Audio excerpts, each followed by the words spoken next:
and the latest in a long line of attacks on yachts by Orca'S. This boat, on passage from Amsterdam to the Canaries, was attacked in September 2022.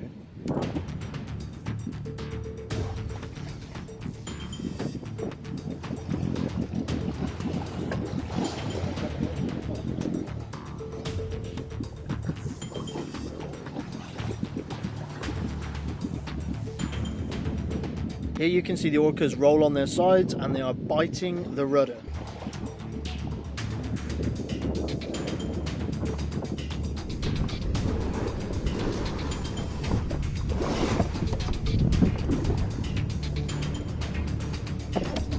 This pod includes juveniles that are also joining in with the attack.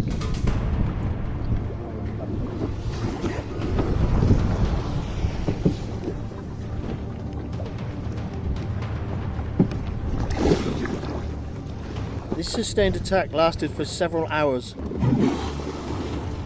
and the boat, once completely immobilized, was then rescued by the Spanish authorities. As you can see, not much left of that rudder.